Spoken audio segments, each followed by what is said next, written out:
이사야서 65장 17절부터 25절까지 함께 받들어 읽겠습니다. 보라, 내가 새하늘과 새 땅을 창조하나니 이전 것은 기억되거나 마음에 생각나지 아니할 것이라.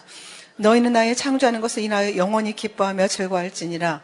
보라, 내가 예루살렘으로 즐거움을 창조하며 그 백성으로 기쁨을 삼고 내가 예루살렘을 즐거워하며 나의 백성을 기뻐하리니 우는 소리와 부르짖는 소리가 그 가운데서 다시는 들리지 아니할 것이며 거기는 날수가 많지 못하여 죽는 유아와 수완이 차지 못한 노인이 다시는 없을 것이라. 곧 100세에 죽는 자가 아이겠고 100세 못되어 죽는 자는 저주받은 것이리라.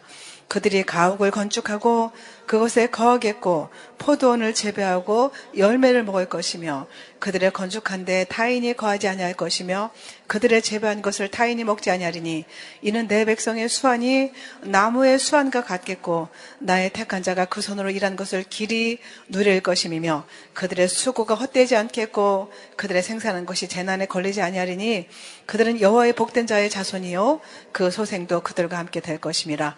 그들이 부르기 전에 내가 응답하겠고 그들이 말을 마치기 전에 내가 들을 것이며 이리와 어린 양이 함께 먹을 것이며 사자가 소처럼 짚을 먹을 것이며 뱀은 흙으로 식물을 삼을 것이니 나의 성산에서는 해함도 없겠고 상함도 없으리라.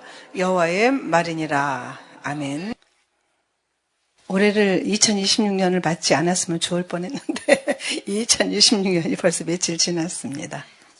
올해는 CBDC가 시행이 된다. 코로나 때보다도 치사율이 높은 전염병이 온다. 그래도 하나님의 능한 손과 편팔 안에서 우리가 안전하게 거하게 될 줄 믿습니다. 기근이 오고 전쟁이 와도. 그러나 시편 112편 7절에 보면은 그는 흉한 소식을 두려워 아니하며 여호와를 의뢰하고 그 마음을 굳게 정하였도다. 정직한 자에게는 흑암 중에 빛이 일어나나니 이렇게 말씀하셔요. 시편 119편 105절에 보면은 주의 말씀은 내 발의 등이요 내 길의 빛이다.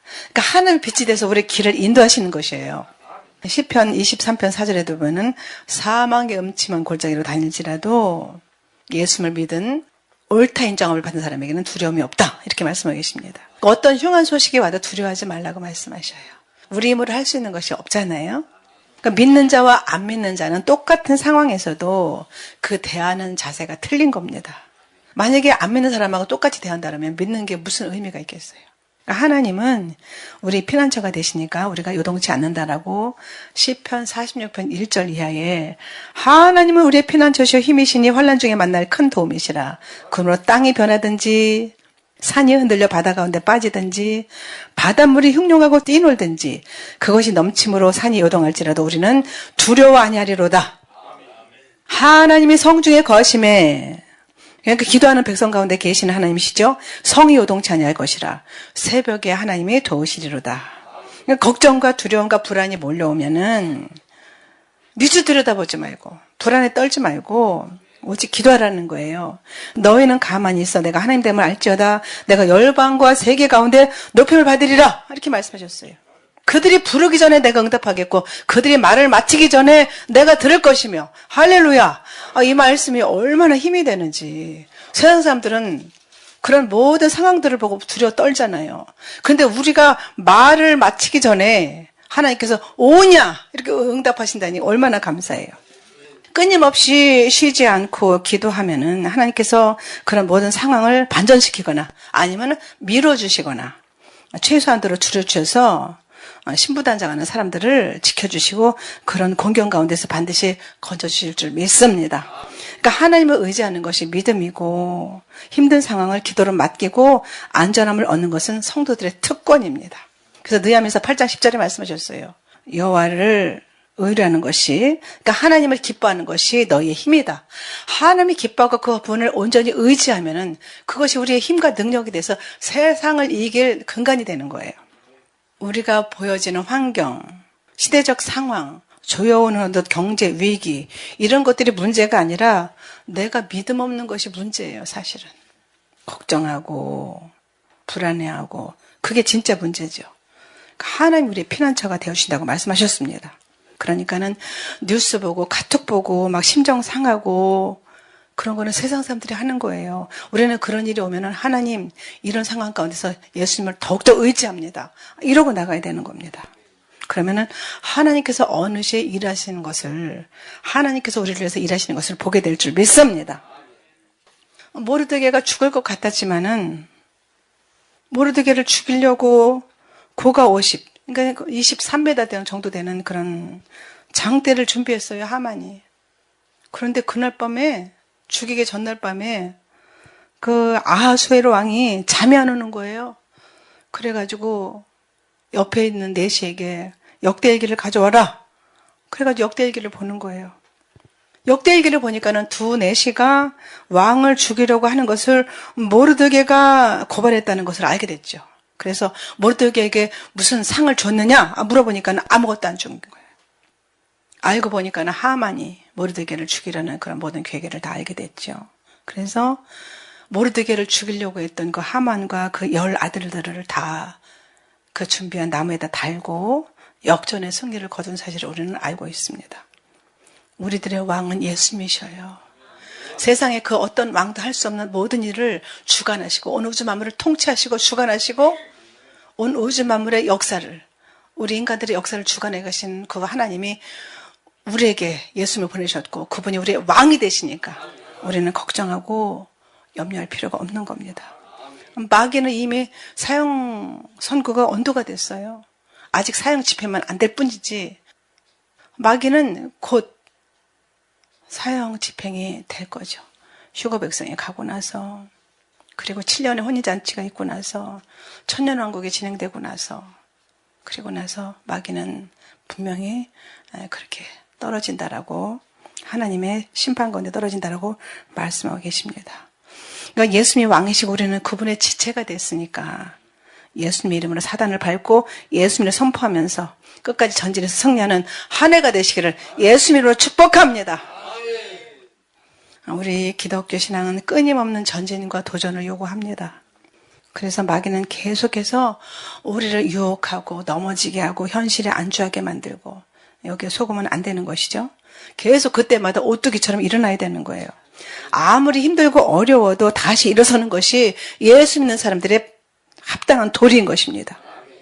오늘 봉독한 본문 말씀에 보라 내가 새하늘과 새 땅을 창조하나니 이전 것은 기억되거나 마음에 생각나지 아니할 것이라. 하나님께서 6일 동안의 사역을 통해서 우주 만물을 창조하시고 그리고 치시고 모든 만물을 다스리고 지금도 통치하고 계시죠. 그래서 이렇게 바깥에 날씨는 춥지만 온누리에 이렇게 햇빛을 비춰주시고 우리에게 생명의 빛까지도 비춰주시고, 그러니까 새하늘과 새 땅, 이사야 이 당시에 이 새하늘과 새 땅의 창조는 그 바벨론의 압제로부터 해방을 말했어요. 그 포로되었던 자들이 다시 조국으로 돌아와서 맞이하게 될 새로운 나라의 모습을 이야기한 거죠. 전에는 상상할 수 없었던 하나님이 새롭게 하신 기쁨의 나라, 평화의 나라. 구체적으로 하나님 만드시는 그 새하늘과 새 땅의 창조는 뭘까요?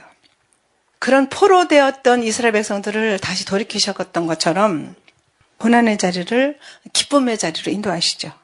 새하늘과 새 땅은 궁극적으로 하는 백성들이, 휴거된 백성들이 들어갈 나라죠. 세상에서 멸시받고 천대받고 이단시했던 우리 성도들이 차지하는 것이죠. 그러니까 세상의 고난을 다 잊고 영원히 거할 그 처소, 그것을 하나님께서 예비하셨는데 이 당시에는 이사야 선지자를 통해서 이스라엘 백성들에게 소망을 주는 메시지가 바로 이 말씀이었어요. 휴거를 기다리는 우리나 그 당시 이스라엘의 상태는 하는 백성들로서 선민이었지만은 고통이고 아픔이었어요. 그렇게 바벨론의 침략으로 완전히 짓밟혔죠.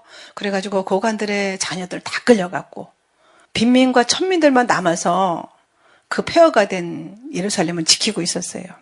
그렇게 남왕국 유다의 마지막 상징 왕이었던 시드기야는 두 눈이 뽑힌 채 끌려갔습니다. 참 참담하죠. 열왕기하 25장 7절에 보면은 그 목전에서 아들들이 죽임을 당하는 것을 본 다음에 그 두 눈을 뺐다 이렇게 기록되어 있어요. 하나님을 떠난 결과가 바로 그렇게 끔찍한 결과를 낳는다는 것을 말씀하고 계시는 것이죠.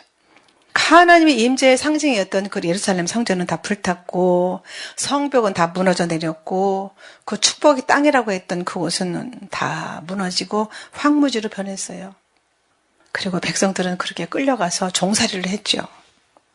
근데 더 안타까운 것은 뭐냐면 그들의 힘과 노력으로는 도저히 해방될 수 없는 절망의 상태를 견딜 수가 없었어요.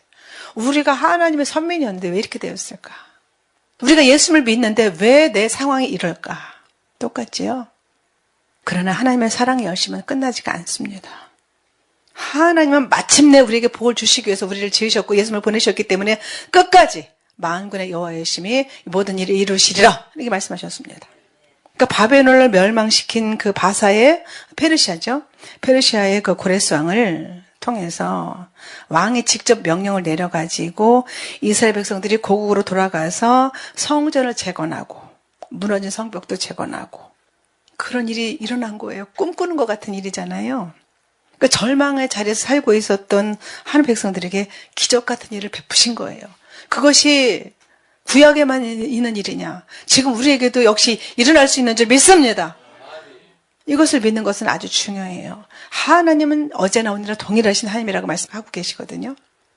18절 20절에 보면은 너희는 내가 창조하는 것을 말미암아 영원히 기뻐하며 즐거워지니라. 보라 내가 예루살렘을 즐거운 성으로 창조하며 그 백성을 기쁨으로 삼고 내가 예루살렘을 즐거워하며 나의 백성을 기뻐하리니 우는 소리 부르짖는 소리가 그 가운데서 다시는 들리지 않을 것이고 거기는 날수가 많지 못해서 죽는 어린이와 수완이 차지 못한 노인이 다시는 없을 것이다. 100세 죽는 자를 젊은이라고 하고 100세가 못 되어 죽는 자는 저주받은 자리라 이렇게 기록되어 있어요.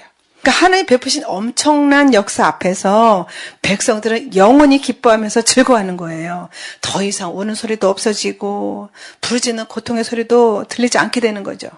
100살에 죽으면은 아유 젊은이가 죽었네 그렇게 안타깝게 여기고 100세가 못해서 죽는 자는 저주받은 자로 여길 만큼 그렇게 장수하는 그런 복을 주신 거죠. 그러니까 하나님이 창조하시는 새하늘과 새 땅은 바로 이제 기쁨의 나라예요. 영원한 즐거움의 나라죠. 그러니까 이것은 예수님이 다시 오심, 이 재림과 함께 이루어질 새하늘과 새 땅의 모습을 통해서 우리에게 다시 한번 보여주실 줄 믿습니다. 내가 들으니 보좌에서 큰 음성이 나서 이르되 보라 하나님의 장막에 사람들과 함께 있음에 하나님이 그들과 함께 계시리니 그들은 하나님의 백성이 되고 하나님은 친히 그들과 함께 계셔서 모든 눈물을 그 눈에서 닦아주시니 다시는 사망이 없고 애통하는 것이나 곡하는 것이나 아픈 것이 다시 있지 아니하리니 처음 것들이 다 지나갔음이로라. 요한계시록 21장 3절 4절에 그렇게 말씀하고 계십니다. 하나님께서 우리 눈에서 눈물을 다 닦아주신다는 거예요. 우리 실패와 우리 아픔과 고통과 육신의 질고로 인한 모든 눈물을 다 닦아주시고 그 아픔을 그치게 하시고 새로운 기쁨과 감격을 주신다는 거예요. 우리가 남 모르는 아픔을 끌어안고 잠도 못 자면서 그런 질고로 신음하고 이런 모든 것들을 다 잊어버리게 하신다는 거예요. 하나님이 우리 아픔과 고통과 질고를 모르시는 게 아니에요. 다 아셔요. 그런데 하나님께서는 그런 것들을 왜 허락하시느냐? 그런 것들을 통해서 하나님을 더 더듬어 찾고 하나님께로 더 가까이 오게 하시려고. 그리고 또 은혜의 방편으로 우리에게 질고도 주시고 아픔도 주시는 겁니다. 자녀들이 미워서 때리는 게 아니잖아요. 자녀들이 미워서 그런 아픔을 주는 게 아니잖아요. 하나님도 똑같죠. 독생자를 주신 분이 뭘 아끼시겠어요? 로마서 8장 32절 이하에 말씀하셨잖아요. 독생자를 아끼지 않고 내어주신 하나님께서 모든 것을 너에게 은사로 주지 않겠느냐. 은혜와 선물로 주지 않겠느냐 이렇게 말씀하셨어요. 새해에는 만물을 통해서 새롭게 하시는 하나님의 그런 새로운 창조를 통해서 우리의 모든 아픔과 고통의 자리가 기쁨의 자리로 바꿔지기를 예수님을 축원합니다. 슬픔이 변해서 기쁨이 되고 눈물이 변해서 찬송이 되고 절망이 변해서 소망이 되는 역사가 있기를 예수님을 축원합니다. 우리 힘으로 우리 능력으로는 아무것도 할 수 없어도 우리와 함께 하시면 능치 못한 일이 없다라고 말씀하셨어요. 그러니까 새로운 기대와 소망으로 더 하나님 앞에 찬송하시고 기뻐하시고 감사하십시오. 내가 새롭게 될 것이라는 그런 기대를 가지고 예수 이름으로 선포하세요. 이사야서 43장 19절에 말씀하시잖아요. 보라 내가 새 일을 행한다. 이제 나타날 것이다. 너희가 그것을 알지 못하겠느냐. 정령이 내가 광야의 길과 사막에 강을 내리니 장차 들짐승과 실랑과 및 타조도 나를 존경할 것은 내가 광야의 물들을 사막의 강들을 내어서 내 백성 나의 택한 자로 마시게 할 것임이니라. 실랑과 및 타조도 이방인들도 우리를 존경한다는 거예요. 저 사람 예수 믿는데 그냥 그동안 찌질했는데 어떻게 저렇게 변했지? 놀란다는 거예요. 그리고 그 새하늘과 새 땅을 하나님께서 주신 하나님께서는 우리 손이 수고한 대로 열매를 거두게 하신다라고 말씀하셔요. 하나님이 창조하시는 새하늘과 새 땅에서는 헛수고가 없어요. 내 손이 한 대로 다 복록을 누리게 하시는 것이죠. 21절, 23절에 그렇게 기록되어 있어요. 그들이 건축한 데 타인이 달지 않을 것이고 그들이 심은 것을 타인이 먹지 아니할 것이고 그들이 가옥을 건축하고 그 안에 살겠고 포도나무를 심고 열매를 먹을 것이고 내 백성의 수완이 나무의 수완과 같겠고 내가 택한 자가 그 손으로 일한 것을 길이 누린다. 그들의 수고가 헛되지 않겠고 그들의 생산한 것이 재난을 당치 않고 그들은 여호와의 복된 자의 자손이요 그들의 후손도 그와 같을 것이다. 이렇게 말씀하셔요. 하나님 창조하시는 새하늘과 새 땅에 관한 죄의 백성들은 손이 수고한 대로 거두게 하는 그런 놀라운 축복을 받는 것입니다. 그리고 자녀들이 잘 되는 복을 받는 거예요. 우리가 심으면 다 자녀들이 그 복록을 받아 누리잖아요. 내가 지금까지 너무나 애쓰고 수고를 했는데 내 손이 텅 비어 있고 나는 여전히 어려움을 당한다. 그러나 하나님께서 주시는 복은 마침내 주시는 복이에요. 지금 여러분들의 손이 비어 있다고 절망하지 마세요. 하나님께서는 마침내 내가 정말 정직하게 수고했다면 흘렸다고 하면은 반드시 선한 열매를 거두게 하실 줄 믿습니다.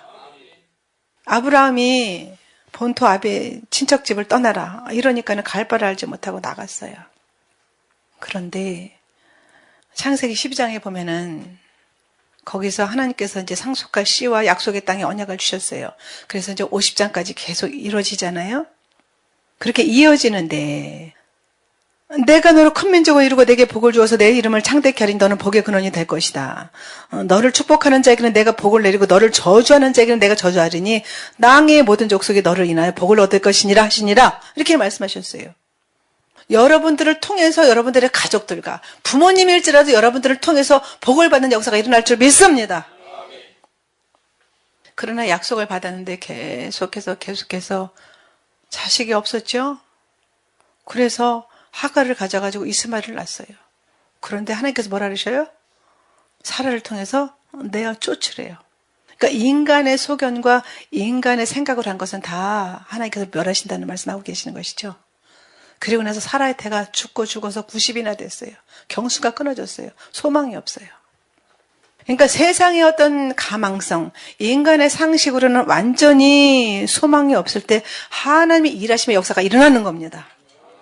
그러니까 내가 죽어야 하나님으로 살게 되는 것, 그것을 말씀하시는 거예요. 내 힘으로 살려고 하고 내가 가진 것들을 의지하는 그런 모든 것들을 다 하나님께서 다 제하시고 그때 하나님이 일하시는 것을 보게 되는 거예요.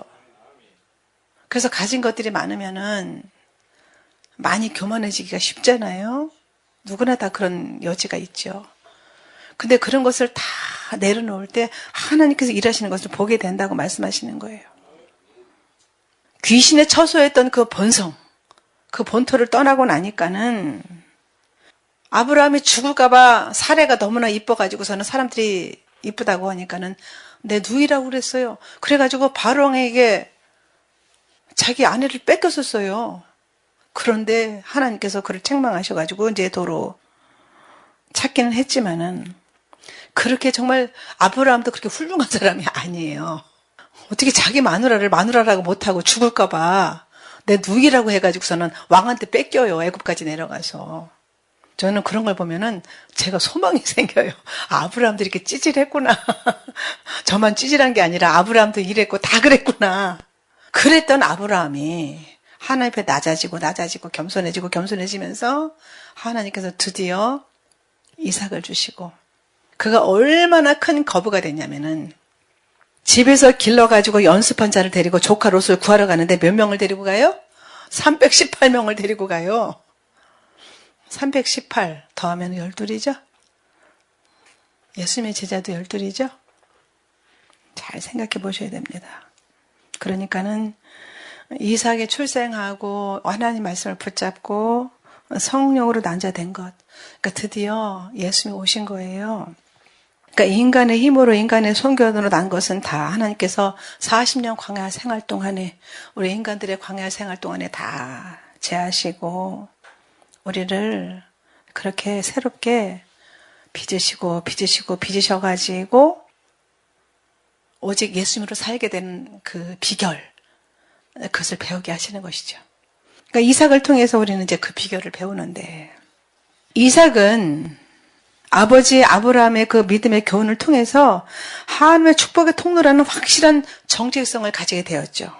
그래서 믿음으로 야곱을 축복을 해요. 순종하는 믿음의 사람이 된 거죠.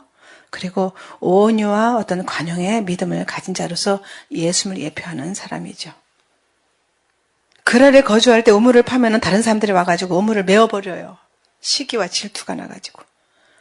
막 너무나 잘 되니까는 와가지고 계속 메워버리는 거예요, 우물을. 그 당시에 중동 지역에 우물이 얼마나 중요합니까? 그 많은 가축들이 다 먹어야 되고 사람들도 살아야 되는데. 얼마나 많이 속상했겠어요?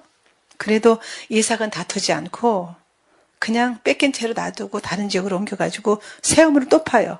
그러니까는 다시 또 그럴 사람들이 와서 또 뺐잖아요? 그래도 이삭은 대적하지 않고 다시 우물을 파요. 마침내 하나님께서는 그 지역의 아비멜렉 왕과 화평의 조약을 맺게 하시죠. 다시는 그래서 우물을 빼앗기지 않게 되는데, 그래서 그 우물의 이름을 르호봇이라고 했다고 해요. 그 의미는 장소가 넓다. 지경이 넓어졌다는 얘기죠. 그러니까 비록 쫓겨다니는 그런 비참한 모습처럼 보였지만은 하나님은 그런 온유한 이삭의 삶에 지경을 넓혀주시는 르호봇의 축복을 허락하신 거예요. 창세기 26장 12절 13절에 보면은 이삭이 그 땅에서 농사에서 그 해에 100배나 얻었고 여호와께서 복을 주사 그 사람이 창대하고 왕성해서 마침내 거부가 됐다. 이렇게 말씀하신 거예요. 그러니까 손해를 보고 희생을 해도 지금 당장은 좀 비참한 것까지 보여도 하나님께서 우리에게 베푸시는 복은 마침내 허락하시는 복이에요. 그러니까 끝까지 가봐야 되는 거예요. 고난의 과정을 통해서 하나님의 시험을 통과하면은 마침내 100배나 얻게 하시는 그런 은혜를 주시는 것이죠. 창대하고 왕성해서 거부가 됐다. 그러니까는 마침내 모든 어려움을 뚫고 그 격정의 그런 모든 세월을 지나서 창대케 되고 영적 거부가 되는 역사가 있으시기를 예수님으로 축원합니다. 이 땅에서 사는 동안에 못 받아도 이 땅에서 믿음으로 심고 예수님 때문에 포기하고 희생한 것 하나님 나라에서 반드시 최소한이 몇 배라고요? 30배, 30배, 60배, 100배라고 말씀하셨어요. 이 땅에서 환난받은 자들에게는 하나님의 안식으로 갚으시는 것이 공의인데 심은 것도 그렇게 하나님께서 100배로 갚아주시는 거예요. 그리고 서로 사랑하는 평화의 나라를 이루시죠.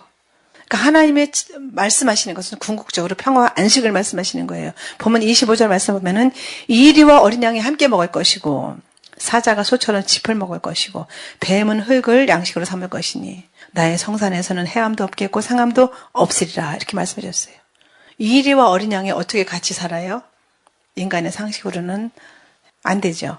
사자가 소처럼 짚을 먹으면서 온순하게 살지 않잖아요. 그러나 하나님의 영이 임하시면 대립과 불신이 떠나가고 모든 적대관계가 없어진다고 말씀하시는 거예요. 자기 어떤 소욕대로 살지 않고 그런 이기심의 노예로 살지 않기 때문에 서로를 존중하며 사랑하게 되는 것이죠.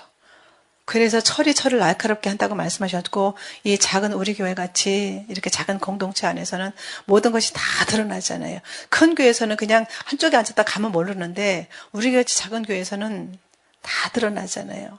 그래서 서로를 용납하고 서로를 받아주고 이러는 것은 사실 굉장히 개인적으로 볼 때 힘들 수 있어도 여러분들이 그런 모든 것들을 다 건너뛰고 나면 여러분들에게는 놀라운 하나님의 은혜가 주어질 줄 믿습니다.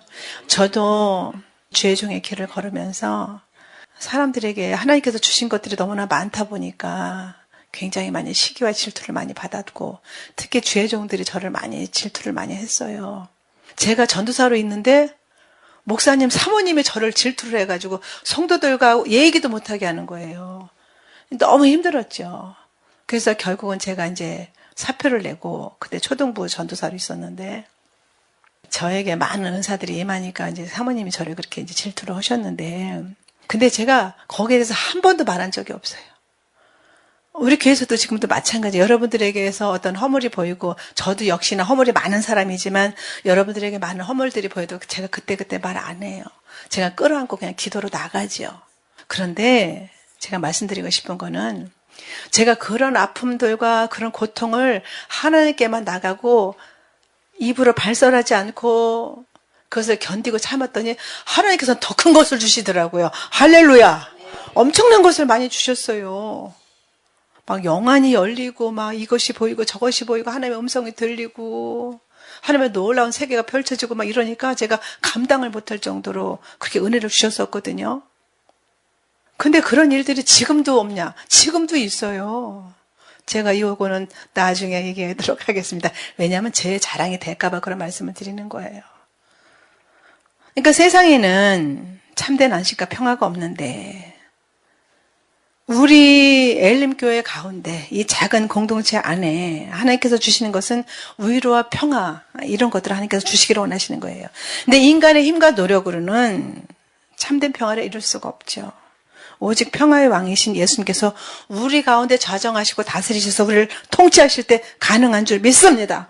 그러니까 우리는 우리 가운데 거하시는 평화의 왕이신 예수님을 모시고 그 주님의 나를 다스리시도록 우리를 내어드려야지 우리가 사는 거예요. 그 속에 진정한 평화가 깃드는 것입니다. 하나님은 지금도 쉬지 않고 우리를 위해서 일하고 계시죠. 하나님이 하시는 일은 뭐예요? 만물을 새롭게 하시고 우리를 새롭게 하시는 겁니다. 그러니까 언제나 쉬지 않고 일하시는 하나님, 지치지도 않으시고 일하시는 하나님을 이사야서 62장 6절 7절에 보면은 예루살렘이여 내가 너희 성벽 위에 파수꾼을 세우고 그들로 종일 종야에 잠잠치 않게 하였느니라. 너희 여호와로 기억하게 하시는 자들아 너희는 쉬지 말며 끊임없이 기도하라는 것이죠. 또 여호와께서 예루살렘을 세워 세상에서 찬송을 받게 하시기까지 그로 쉬지 못하시게 하라. 끊임없이 기도하면서 하나님께서 일하시도록 그렇게 하라는 거예요. 그러니까 우리를 찾아오셔가지고 우리 앞서서 행하여 주셔서 우리 앞에 있는 모든 장애물들을 치우시고 논문을 깨뜨리시고 세비장을 꺾으시고 광야에 길을 내가지고 사막에 강을 내서 택한 백성으로 마시게 하시는 하나님의 역사를 이루신다라고 말씀하고 계시는 것입니다. 그러니까 하나님은 우리 인간들을 창조하신 이래로 지금까지 일하셨고 앞으로도 일하시고 하나님의 끝내시고 마무리하실 때까지 일하실 줄 믿습니다. 그 하나님을 의지한다고 하면은 모든 걱정과 근심을 다 내려놓을 수가 있잖아요. 유다가 그렇게 아수르와 바벨론 제국에 의해서 멸망당했을 때 이스라엘 역사는 끝났다라고 그들은 생각했죠. 그러나 하나님은 남은 자들을 통해서 새로운 이스라엘을 건설하기 시작하셨어요. 그래서 2000여 년 만에 없어진 나라가 새로 세워졌죠.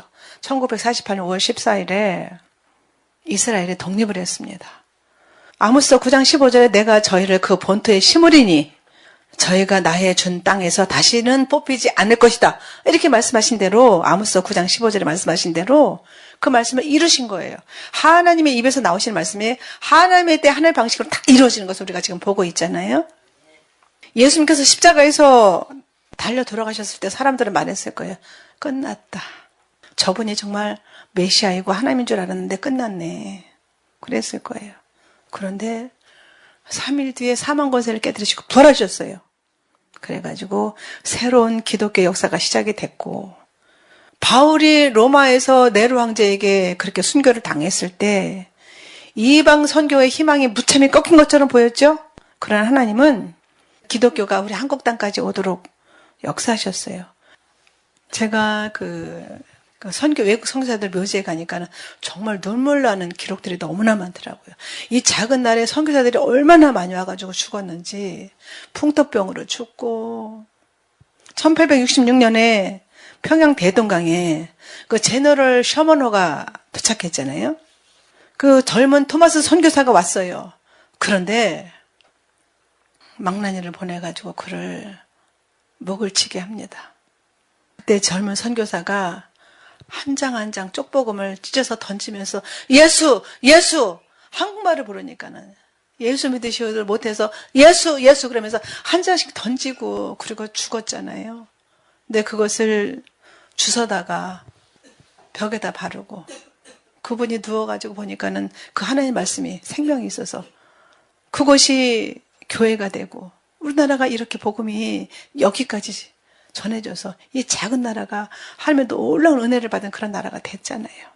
그러니까는 역사의 고비고비마다 사람들이 끝났다 이렇게 절망했지만은 하나님은 다른 거예요. 이사야서 45장 1절부터 7절까지 쭉 보면은 고레스 왕에 대해서 나와요. 그러니까 바벨론 정복한 그 바사왕 고레스 탄생 175년 전에 쓰인 말씀이거든요. 실명으로 고레스 왕이라고까지 그렇게 정확하게 예언을 하셨어요. 그 고레스 왕을 통해서 그렇게 이스라엘이 다시 재건이 됐잖아요. 인간이 희망이 끝난 그 자리에 새로운 역사를 하나님께서 시작하셔서 바벨론으로부터 돌아온 그 하나님의 백성들은 폐허가 된 그 도시를 보고 절망했지만은 그러나 하나님은 이사야 선지자를 통해서 새하늘과 새 땅이 펼쳐질 새 예루살렘의 그 청사진을 보여주시는 거예요. 그래서 그 새로운 그 시작이 현실로 이루어졌죠. 그러니까 우리는 안 된다고 하는 그런 절망의 자리에 빠질 때 하나님께서 그때 바로 소망의 문을 여십니다. 인간의 절망의 자리는 바로 하나님이 새로운 일을 시작하는 새로운 창조의 시작점이 되는 거예요. 그러니까 내가 끝났다. 나는 소망이 없다. 이렇게 생각하는 그 순간에 하나님께서 새로운 창조 역사를 시작하시는 거예요. 그러니까 우리가 이사야가 꿈꿨던 그 새하늘과 새 땅의 비전을 새롭게 품고 우리 지나온 과거 일들을 다 던져버리고 내가 실패를 하고 낭만의 자리에 빠지고 육신의 질고로 아픔을 겪었던 그런 것들을 다 잊어버리고 하나님을 믿음의 눈으로 바라봐야 되는 겁니다. 그것이 하는 백성이 가져야 될 새로운 소망이고 꿈이 돼야 되는 거예요. 안 된 것을, 내가 실패한 것을 기억하지 마시고 연약한 나를 통해서 육신의 질고로 고통당하는 나를 통해서 하나님께서 올해는 어떤 일을 행하실지 기대하면서 하나님의 행하시는 놀라운 기적과 권능의 역사를 보시기를 예수님으로 축원합니다. 땜질을 하면서 살던 어떤 어려운 사람들이 있었어요. 그렇게 땜질을 하면서 어렵게 살던 그 사람이 감옥에 갇혀가지고 12년 동안을 옥살이를 합니다. 사람들은 말했죠. 그는 끝났다. 12년을 감옥에서 썩으면 무슨 소망이 있는가.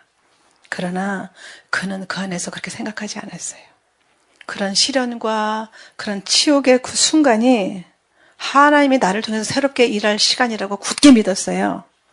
그래서 그는 감옥에서 기도하면서 하나님이 주시는 그 깊은 영감을 얻어가지고 책을 씁니다. 그래서 우리 기독교 불멸의 고전인 철로역정이 나온 거예요. 감옥에서 나온 거예요. 철로역정 얼마나 여러분들 보셨어요? 우리 인간의 그런 신앙의 여정이 거기 다 들어가 있잖아요. 요새는 아이들을 위해서도 그렇게 철로역정이 나온 걸로 아는데 철로역정은 꼭 읽어봐야 되는 겁니다. 그분이 바로 존 버년이죠. 그러니까 우리가 어떤 어려운 상황이 우리 앞에 지금 있다고 할지라도 하나님을 의지하고 도전하세요. 하나님께서 나에게 새로운 일을 행하실 것이다. 그렇게 믿고 주님만을 바라보고 나가야 되는 겁니다. 솔개가 40년을 산다고 합니다. 근데 40년을 사는데 이 40년을 사는 그 솔개가 새롭게 30년을 더 사는 비결이 있다고 해요. 그 비결이 아주 놀라워요. 40년이 되면 이제 솔개는 완전히 발톱도 무뎌지고 그래가지고서는 먹이를 잡지를 못해서 죽을 날만 기다리는 그런 상황이 된다고 합니다. 그러면은 솔개는 이제 새로운 결단을 하는 거예요. 그냥 이러다가 굶어 죽을 것인가? 아니면 내가 새롭게 도전을 해가지고 내가 30년을 더 살 것인가? 그것을 결단을 해야 된답니다. 솔개가 결단을 하면은 높은 그 바위산 꼭대기로 올라간대요. 그래가지고 무려 6개월 동안을 처절한 자기와의 싸움을 싸워야 되는 거예요. 먼저 길게 자란 부리를 바위에다가 계속 내리쳐가지고 깨트린답니다. 그러면은 그 부리가 터지고 피가 나면서 얼마나 고통스럽겠어요. 그러면은 거기서 그게 깨지고 나면 날카로운 부리가 나온다네요. 신기하죠. 그리고 그래서 그 날카로운 부리가 새로 나오면은 그 부리로 자신을 덮고 있는 그 오래된 그 긴 털을 다 뽑아버린대요. 그럼 완전히 털 빠진 솔개로 이제 변신을 하는 거죠. 그리고 나면은 이제 시간이 지나면은 부드러운 새 솜털이 나온대요. 병아리 같이. 그러면은 마지막으로 자신의 두꺼워진 발톱을 그 부리로 다 뽑아버린대요. 자기가 그 날카로운 부리로 자기 발톱을 쪼니 얼마나 아프겠어요. 그렇게 6개월의 처절한 그런 갱생의 과정을 통해서 솔개는 완전히 새롭게 변하면은 30년의 새로운 삶을 살게 된다고 합니다. 환골탈태라는 말이 있잖아요. 옳은 것을 위해서 옳은 것을 선택하고 새롭게 도전하는 삶. 제가 이제 어저께 환골탈태라는 말을 좀 찾아봤어요. 우리가 지금까지 살아온 방식을 그대로 고수할 것이냐, 아니면 내가 새롭게 하나님 안에서 나의 묵은 심령을 갈아엎고 새롭게 시작할 것인가. 솔개가 그렇게 6개월의 그런 기간을 거치면서 30년을 더 살려고 그런 자기를 죽이고 자기와의 그 처절한 싸움을 통해서 30년을 더 사는 것처럼 우리는 영혼을 향해서 가고 있잖아요. 그러니까는 지금까지 살았던 삶을 정리를 하고 내가 새롭게 되지 않으면 하나님 만날 수 없다. 이런 처절한 각오를 가지고 우리가 새롭게 결단을 해야지 우리가 다시 사는 겁니다. 우리가 하나님 앞에서 지금까지 이렇게 살았으니까 나 이대로 살다가 그냥 갈래요. 그게 아니라 하나님 우리에게 새로운 도전을 원하시고 우리가 새롭게 된 신앙으로 주님을 바라보기를 원하시는 거예요.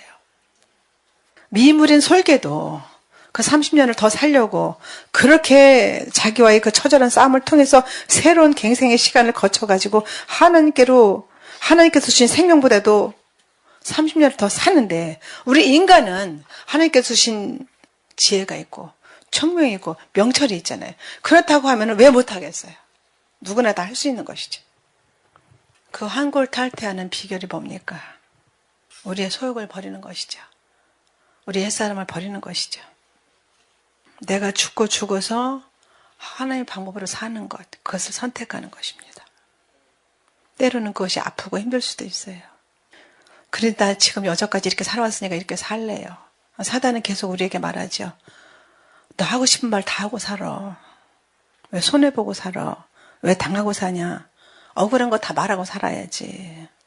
손해보지 말고 속 시원하게 할 말 다 하고 살아. 그러지만은 하나님은 그것이 아니에요. 제가 아까 말씀드렸잖아요.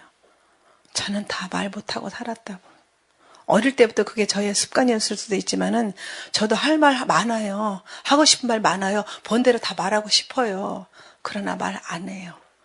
왜냐하면 말하면은 그 당시는 속 시원할 수 있지만은 내가 말하면은 그것이 좋은 결과를 가져올 수도 있지만 상대방에게 상처가 될 수도 있기 때문에 이제 그런 것을 이제 다 버리고 그런 우리 40년 광야 생활을 이스라엘 백성들이 거쳤던 것처럼 이 광야 생활을 통해서 나의 나됨을 버리고 십자가 앞에서 나를 죽이고 또 죽여서 나의 소욕을 버려야 휴거의 영광을 얻게 되는 겁니다.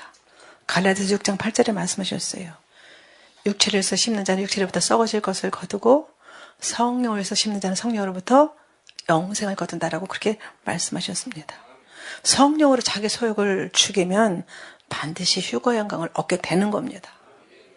말할 줄 몰라서 말 안 하는 거 아니에요. 엘리 제사장 얘기를 하고 마치도록 하겠습니다. 엘리 제사장이 영분별이 없었어요. 한나가 그 대적 분인나가 계속 너는 자식도 없잖아. 너 같은 게 무슨 이래가면서 늘 약 올렸어요. 너무 마음이 격동되니까 하나님 앞에 나와서 기도를 하는데 얼마나 간절히 기도했냐면은 술 취한 것처럼 보일 정도로 그렇게 기도했어요. 그랬더니 엘리 제사장이 포도주를 끊으라 그래요. 엘리 제사장이 분별이 없었던 것이죠. 그래서 한나가 제가 술 취한 것이 아니라 제 마음이 너무나 격동된 게 많아서 하나님 앞에 제 마음을 통한 것뿐입니다. 그랬더니 엘리 제사장이 감동을 받아가지고 한나에게 간절히 기도합니다. 네가 원한 대로 하나님께서 이루어주시기를 원하노라. 그래서 누가 나왔어요? 사무엘 선지자가 나왔잖아요. 하나님께서는 제사장에 그런 특권도 주십니다. 영분별이 없어도 세상에 간절히 기도한 것을 하나님께서 들으시고 그 태에 사무엘을 주셨어요. 이스라엘 백성들 이끌고 나갈 사사가 되게 하셨죠. 저는 부족하고 여러분들보다도 하나도 나은 것이 없습니다. 엘리 제사장을 그렇게 하나님께서 통해서 하나님께서 일하셨다고 하면은 하나님께서 저에게 주의 종이라는 직임을 주셨거든요. 그러면은 그 직임대로 하나님께서 역사하시는 부분이 또 따로 있어요.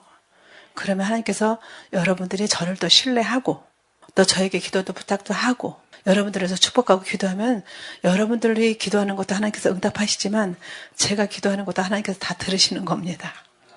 아까 우리 권사님이 그런 말씀하셨어요. 말씀을 가르치는 자와 모든 좋은 것을 함께하라. 저는 집사생활을 오랫동안 했습니다. 23살부터 예수 믿으면서 오랫동안 신앙생활을 하면서 죄종 마음에 아프게 한 적이 없어요. 제가 복을 받은 비결입니다. 죄종을 혹시 마음 아프게 했다 생각하면 꼭 가서 풀어드렸어요. 목사님 사실은 이러저러해서 이렇게 된 겁니다. 그랬더니 그래서 미안해. 내가 몰라서 그랬어. 왜냐하면 제가 너무나 목사님께 신뢰를 받고 사랑을 받으니까 많은 질투를 받았거든요. 성도들 간에도. 그런데 제가 하지 않은 일을 막 갖다가 권사님들이 고자질을 하는 거예요. 저 집사가 그랬다고. 그래서 제가 목사님한테 막 대중 앞에서 그 몇천 명이 되는 앞에서 막 망신을 당하고 이런 일도 있었는데 참았어요. 말 안 했어요. 억울하다고 말한 적도 없어요. 저 혼자 하나님 앞에 울면서 기도한 것밖에 없었어요. 근데 그런 것을 참고 견디니까 하나님께서 저에게 많은 복을 주시더라고요. 영권도 주시고 물권도 주시고 인권도 주시고 제 간구에 빨리빨리 응답하신 은혜도 주시고 새해 첫날에 예수님 이름으로 심었더니 제 허리가 다 났어요. 간증하는 거예요. 하나님께 영광 돌리려고. 그렇게 허리가 아팠거든요. 아니 다른 사람들에서 기도하는데 왜 나는 내 허리에 대고 기도를 안 했지? 그리고 제가 기도를 했어요. 1월 1일 날. 어머나 그랬더니 세상에는 허리에 있던 것이 쇳덩어리 같은 게 이렇게 여기 달려있는 것 같았거든요. 늘. 굉장히 통증이 심했죠. 그게 없어졌어요. 신기하죠. 그래서 여러분들에게 간증하는 거예요. 하나님 영광 받으시라고. 허리가 그렇게 아팠는데 하나도 안 아파요. 새해 첫날 제가 겪은 일이에요. 하나님께서는 우리를 복 주시기를 원하시고 하나님께서는 우리에게 모든 것을 주시기를 예배하시고 다 마련하셨습니다. 새해에는 하나님께서 주시는 모든 것을 받아 누리고 예수님 오신다면 공중에서 모두가 만나는 저 여러분 되시기를 예수님 이름으로 축원합니다. 만군의 여호와 열심히 일을 이루시라 말씀하신 하나님, 모든 무릎이 예수님 앞에 무릎 꿇을 때가 반드시 온다라고 말씀하신 하나님, 보호자에 앉으시니까 가라사대 보라 내가 만물을 새롭게 하느라 하시고 가라사대 이 말은 신실하고 참되니 기록하라 하셨는 하나님, 예수님께서 진실로 세상이 새롭게 되어 인자가 자기 영광의 보호자에 앉을 때에 우리를 쫓는 너희도 12 보좌에 앉아 12지파를 심판하신 말씀하신 하나님, 하나님께서 열어놓으신 새하늘과 새 땅을 바라보면서 우리의 힘과 능력이 되시는 하나님께서 동행하시오니 힘차게 예수님과 동행하며 출발할 수 있도록 역사하여 주시옵소서. 비록 그 가는 과정이 힘들고 어려워도 예수님께서 함께 하시면 우리는 넉넉히 이길 수 있는 줄 믿습니다. 그런 피 흘리기까지 싸우는 과정을 통해서 다시 거듭 태어나 창공을 날아오르는 솔개처럼 우리도 이 마지막 때 하나님의 나팔수가 되어서 진리 안에서 1년 동안 주님과 순간마다 동행하는 주님의 좋은 군사들이 되어서 하나님께 영광 올려드리는 권속들 될 수 있도록 축복하여 주시옵소서. 새해에는 우리가 옛모습 버리고 완전히 새롭게 변화되기를 원합니다. 우리의 본성대로 사는 것이 누구나 편하지만은 우리의 옛모습, 옛사람 다 버리고 오직 하나님께서 주시는 말과 하나님께서 주시는 마음을 입고 우리의 묵은 땅을 다 갈아엎고 기경해서 하나님께서 주시는 눈으로 사람을 보게 하시고 하나님께서 주시는 그 마음으로 다른 사람들을 섬기게 하시고 하나님께서 주시는 마음으로 하늘을 기쁘시게 하며 하늘을 끝까지 승리할 수 있도록 역사하여 주시옵소서. 예수 오실 때 큰 소망 가운데 예수의 얼굴을 뵙기까지 쉬지 않고 일하시는 하나님을 온전히 의지하고 믿음으로 기도하며 끝까지 승리해서 하나님께 영광을 올려드리는 우리 권속들 될 수 있도록 축복하여 주시옵소서. 고드시는 만왕의 왕이신 예수님 이름으로 감사하며 기도 올려옵나이다. 아멘.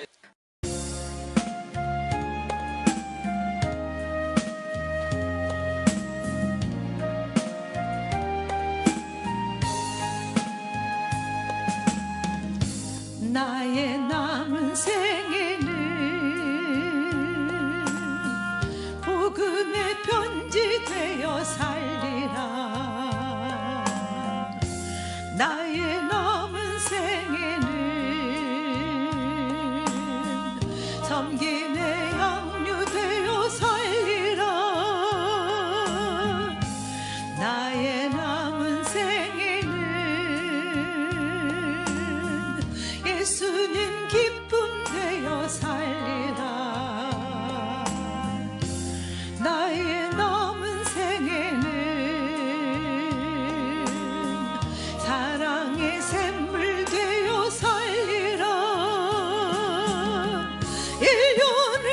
살지 한 달을 살지 모를 나의 남은 생일 예수님 주신 사랑 예수님 주신 은혜 빛을 갚으며 살리라 나의 남은 생에는 은혜의 통로 되어 살리라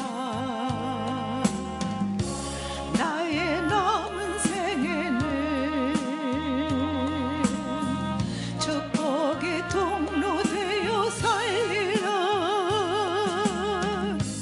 나의 남은 생에는